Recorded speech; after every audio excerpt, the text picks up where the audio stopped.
다속 사상으로 다시 읽는 요한복음. 잃어버린 예수 쉬운 두 번째 시간입니다. 오늘은 나는 포도나무요 너희는 가지다.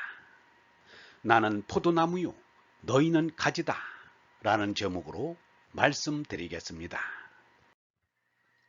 요한복음 15장입니다. 너희는 나를 떠나지 말라. 나도 너희를 떠나지 않겠다. 포도나무에 붙어있지 않는 가지가 스스로 열매를 맺을 수 없는 것처럼 너희도 나에게 붙어있지 않으면 열매를 맺지 못할 것이다. 나는 포도나무요 너희는 가지다. 누구든지 나에게서 떠나지 않고 내가 그와 함께 있으면 그는 많은 열매를 맺는다. 나를 떠나서는 너희가 아무것도 할 수 없다. 지중해 연안에서는 포도가 중요한 농산물 품목에 들어갑니다. 올리브나무, 무화과나무, 월계수 등이 잘 자랍니다. 그런데 재미있는 것은 지역마다 재배하는 방법이 조금씩 다르다는 것입니다. 포도나무 가지를 묶어주고 기둥을 세우는 방법이 같은 곳은 찾아볼 수 없다고 합니다. 유영모는 대자연의 모든 것이 하느님께서 우리에게 보낸 글월이라고 하였습니다. 바꿔 말하면 하느님이 주신 교재라는 것입니다. 이 교재들을 활용하여 하느님의 말씀을 이루는 것이 하느님의 아들들이 행할 사명입니다. 예수는 이것을 누구보다 잘한 사람이라 하였습니다. 포도나무를 본 사람이 무수하되 예수처럼 포도나무를 가지고 말씀을 한 이는 별로 없었습니다. 예수가 너희는 나를 떠나지 말라. 나는 너희를 떠나지 않겠다고 하였습니다. 예수는 지금 이 땅 위에서 몸나의 삶을 몇 시간 남기지 않은 때입니다. 그런데 또 말하기를 나도 너희를 떠나지 않겠다고 말하고 있습니다. 여기서 나를 몸나의 나로 보고 풀이하면 그대로 거짓말이 됩니다. 여기서의 나도 오고 가지를 않는 하느님의 생민 얼라로 알아야 말을 알아들을 수 있습니다. 너희들도 얼라를 깨닫고 나도 얼라를 깨달았으므로 얼라로 하나 되어 있습니다. 무소부지한 얼라로는 오고 감이 없어 헤어짐이란 없는 것입니다. 완전한 만남이라 하겠습니다. 유영문은 이렇게 말하였습니다. 예수는 농사 비유를 많이 하였다. 어떤 때는 포도나무 한 그루를 전체 생명으로 비유하였다. 또 농장을 경영하는 것을 전체 생명으로 비유하였다. 전체 생명인 하나를 나타내지 않은 것이 복음서의 진리 정신이다. 예수는 도무지 하늘나라 속내는 이야기하지 않았다. 자연에서 이야기거리를 얻었다. 내가 포도나무요 너희는 가지이며 내 아버지는 농부라고 예수는 말하였다. 여기서 나라는 것은 예수의 몸뚱이가 아니다.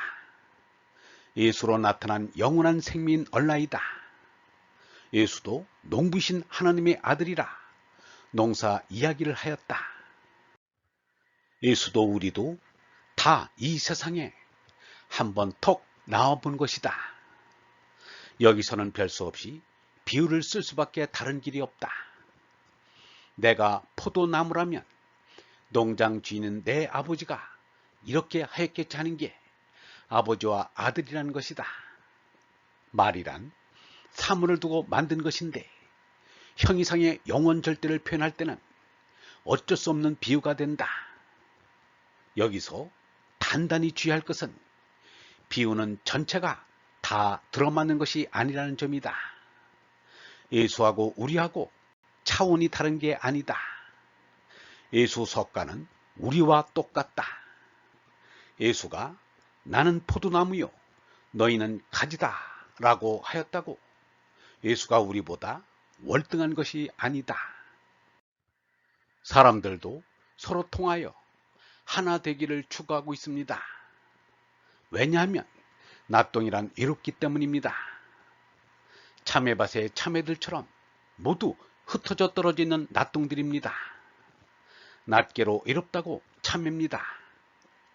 그리하여 일체감을 느끼자고 동호회라고 하여 같은 맛을 찾아가는 모임을 만듭니다. 술을 같이 마시고 마액을 같이 찌르고 도박을 함께 겨루고 음란을 함께 저지릅니다. 올바른 사귐이 아닙니다. 그 따위는 모두가 야합이요 사교인 것입니다. 결국 지옥 같은 파멸에 이르게 됩니다. 우리는 먼저 얼로 성령으로 하느님과 뚫려야 합니다. 우리는 이미 정신세계에서 하느님과 연락이 끊어졌다. 그리하여 사람들이 이승의 짐승이 되었다. 우리들이 산다는 것은 혈육의 짐승이다. 질척질척 지저분하게 먹고 싸기만 하는 짐승이다. 짐승인 우리는 하느님으로부터 얼을 성령을 받을 때 사람이 회복된다.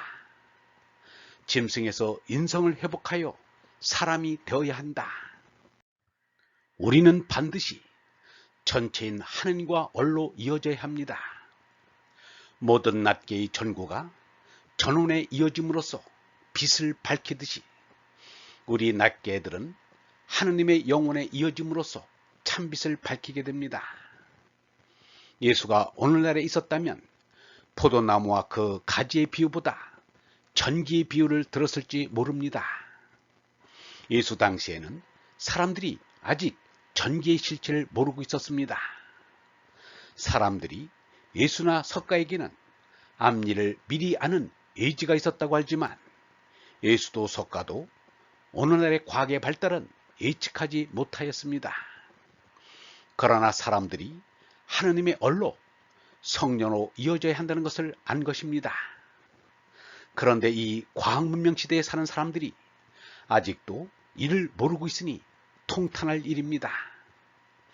그래서 이 지구상에 사람이 60억이 넘는데 짐승 노릇하는 이들이 거의 대부분이고 하느님의 얼로 이어져 인성을 회복해 사람 노릇을 하는 이는 지극히 적습니다. 예수 석가의 가르침을 쫓는다는 이들 가운데서도 찾아보기가 어렵습니다. 유영모는 말하였습니다. 하느님의 얼을 받아 하느님의 얼로 얼려야 어른이다. 그리하여 성령이 충만한 어른이 되어야 한다. 얼을 간직하여 하느님의 아들이 되라고 한 것이지 하느님께서 준 얼을 빠뜨리라고 우리 마음속에 넣어준 게 아니다. 얼로 어른이 되라고 얼을 넣어준 것이다. 그런데 우리가 서로 사귄다는 게 겨우 낯바닥 익히는데 그친다. 마음속 깊이 있는 얼에게까지 들어가려고 안 한다. 우리가 낯바닥에 막혀서 이렇게 되었다. 나를 떠난 사람은 잘려나간 가지처럼 밖에 버려져 말라버린다. 그러면 사람들이 이런 가지를 모아다가 불에 던져 태워버린다. 사목을 하는 분들은 교회나 성당에 나오는 것이 내 안에 거하는 것이라고 생각할지 모르지만 예수의 이 말은 그런 뜻이 아닙니다. 여기에 나란 하느님께서 보내신 성령의 얼라를 말합니다. 예수는 교회를 세우고 성당을 지은 일이 없습니다. 얼라로 손나지 아니하면 몸나뿐이 아닌가. 몸나가 죽으면 화장하고 땅속에 묻는다는 말입니다. 그러므로 영원한 생민 얼라로 손난 이는 이렇게 말합니다. 조금 다치면 아프고 조금 일하면 피로하고 시시하게 쉽게도 죽고 마는 이 몸이 무슨 생명이라 하겠는가. 이 몸 생명은 거짓 생명이다. 우리는 영원한 생민 얼라를 찾아야 한다. 우리의 할 일은 참나인 얼라를 찾는 거다. 하늘나라에는 참나가 들어간다. 거짓나인 몸은 죽어야 한다. 포도나무와 가지처럼 하느님의 얼로 이어져 하나가 된 이는 모두가 벗이라고 하였습니다. 내가 이 말을 한 것은 내 기쁨을 같이 나누어 너희 마음에 기쁨이 넘치게 하려는 것이다. 내가 너희를 사랑한 것처럼 너희도 서로 사랑하여라. 이것이 나의 계명이다. 벗을 위하여 제 목숨을 바치는 것보다 더 큰 사랑은 없다. 내가 명하는 것을 지키면 너희는 나의 벗이 된다. 사람들은 핏줄로 일치감을 느껴 기쁨을 누리려고 가정을 꾸립니다.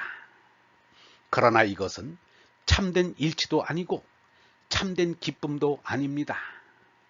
그것은 가족 사이에서 일어나는 온갖 갈등과 다툼이 웅변해주고 있습니다. 어떤 뜻에서는 예수는 가정이란 늪에 빠진 우리를 건져주려 한다고 볼 수 있습니다. 그래서 원수를 사랑하라고 한 예수가 너희 가족이 너희 원수라고 가르쳐 준 것입니다.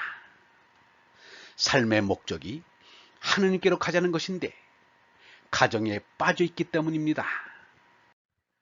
가정에서 구해주는 것이 스승을 중심으로 모인 사제의 모임인 성회입니다.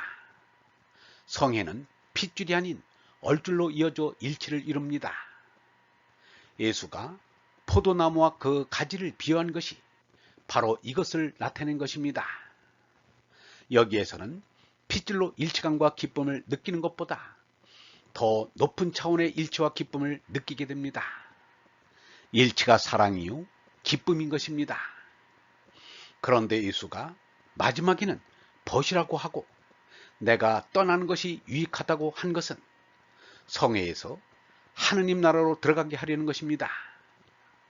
궁극의 목적은 하느님과 하나 되고 하느님 속에 하나 되자는 것입니다. 이런 생각만 하여도 가슴이 뛰도록 기쁨이 샘솟습니다. 예수가 말하는 벗은 세상에서 말하는 벗이 아닙니다. 하느님 가운데 얼라로 너와 나가 없는 그런 지경입니다. 세상의 벗처럼 내 잘났다 하는 벗이 아닌 것입니다. 유영모는 너와 나가 없는 얼라의 벗에 대하여 이렇게 말하였습니다. 버두자는 손과 손을 마주 잡고 있는 그림 글자이다. 지금은 모두가 친구인 양 악수를 함부로 하고 있다. 벗은 하느님의 뜻을 내 뜻으로 가진 사람을 뜻한다. 하느님의 뜻대로 하는 사람은 나의 벗이 될 수 있다. 그러자면 천성, 영성, 인성을 회복한 얼라의 예수가 되지 않고는 벗이 성립되지 않는다. 예수는 벗을 위하여 목숨을 버리는 사람들보다 더 큰 사랑이 없다고 하였다. 원수를 사랑할 줄 알면 벗을 위하여 목숨을 버릴 수 있는 사람이다. 이런 벗을 얻기란 지극히 어렵다. 우애처럼 믿음직한 것은 없다. 그 밖에 믿음직한 것은 하나도 없다. 우리가 우애의 지경에 가야 하느님을 믿었다는 말이 나올 수 있다. 이런 존신이 서로 만나서 우애를 할 수 있는 세상이란 참 만나기 어렵다. 살과 털이 만나는 피상교가 아니라 정신과 말씀이 하나가 되는 사귐인 것이다. 예수, 석가, 공자, 노자, 장자같이 얼나로 손난 이들이 한 곳에서 산다면 이 땅에도 우애의 사랑이 넘치는 하느님 나라가 이루어질 수 있을 것입니다. 그분들이 한자리에 모인다 하여도 서로 잘났다고 할 리가 없습니다. 얼로 뚫려 말이 따로 필요 없을 것입니다. 이들에게는 벗을 위하여 목숨을 바치는 것은 자연스럽고 당연한 일일 것입니다. 여기에서 전신우애를 볼 수 있을 것입니다. 사람들이 서로 미워하면 그곳이 바로 지옥이지 따로 지옥이 없습니다. 예수가 서로 사랑하여라 라고 하였습니다. 어떤 이가 누구를 미워하고 저주하라고 한다면 그가 바로 마귀입니다. 20세기에는 누구를 미워하고 죽이라는 사상이 전염병처럼 지구에 퍼져 수많은 살상이 벌어졌습니다. 캄보디아에만 킬링필드가 있었던 것이 아니라 온 지구 위가 킬링필드였습니다. 그것이 마르크스시즘의 광란이었습니다. 사람을 미워하는 이들이 예수의 가르침을 뚫는다는 기독교에서도 나왔으니 더 말해 무엇하겠는가. 서로 사랑하는 사이는 천국일 것이고 서로 미워하는 사이가 지옥일 것입니다. 얼번 여러분, 포도나무에 붙어있지 않는 가지가 스스로 열매를 맺을 수 없는 것처럼 누구라도 얼라로 하나님에게 붙어있지 않으면 열매를 맺지 못할 것입니다. 하나님은 포도나무요, 얼라는 가지입니다. 누구든지 하나님에게서 떠나지 않고 얼라로 솟나 포도나무의 가지처럼 함께 있으면 그는 많은 열매를 맺을 것입니다. 하나님을 떠나서는 아무것도 할 수 없고 아무것도 아닙니다. 짐승인 우리가 하나님으로부터 성령을 받았을 때 사람을 회복하여 사람이 됩니다. 만약에 얼라를 떠나 보낸 자가 있다면 그는 잘려나간 가지처럼 말라버릴 것입니다. 마른 가지는 불에 던져질 것입니다. 포도나무와 가지처럼 하나님의 얼로 이어져 하나가 되면 영원한 생명이 됩니다. 영성신학원 다석 아카데미의 하늘소리였습니다.